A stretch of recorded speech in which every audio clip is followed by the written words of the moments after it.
Today, our verse is Matthew chapter 17, verse 4.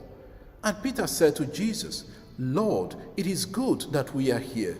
If you wish, I will make 3 tents here, one for you, and one for Moses, and one for Elijah. Our verse comes from the narrative on the Transfiguration. Peter is overwhelmed that he wants to remain on the mountain much longer. He said to Jesus, Lord, it is good that we are here. He is happy with the divine experience.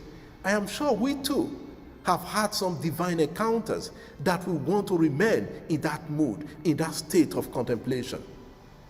But Peter does not just want to remain in the mood or state of contemplation. He wants to remain on that mountain.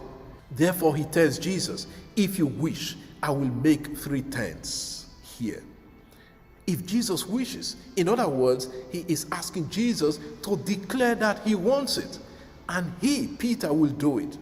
He's not saying we will, but I will make 3 tents.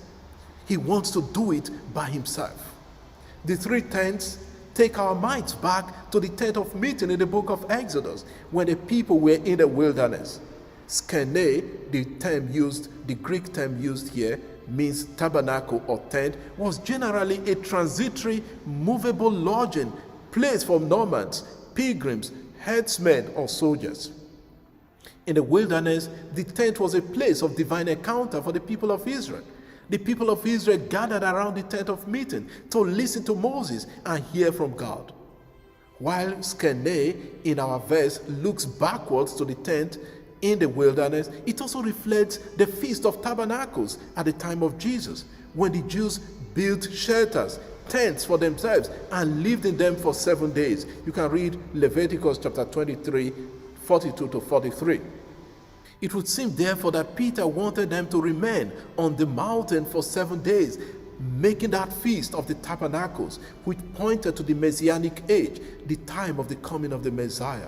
Without knowing it, Peter was already celebrating that Messianic presence in the person of Jesus.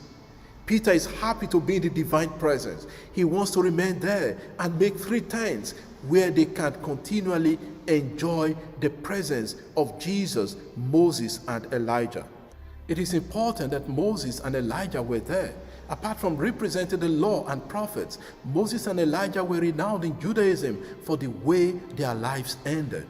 Moses died and was buried by God. No one knows his grave, or no one knew his grave. Read Deuteronomy 34. Elijah was taken up to heaven, if you read 2 Kings chapter 2. So these were important figures in Judaism. What do we learn from this verse? Peter reminds us to treasure the divine presence and encounter whenever we have one. Let us enjoy that moment and not let the opportunity pass us by. When we go to church, do we feel the presence of Jesus?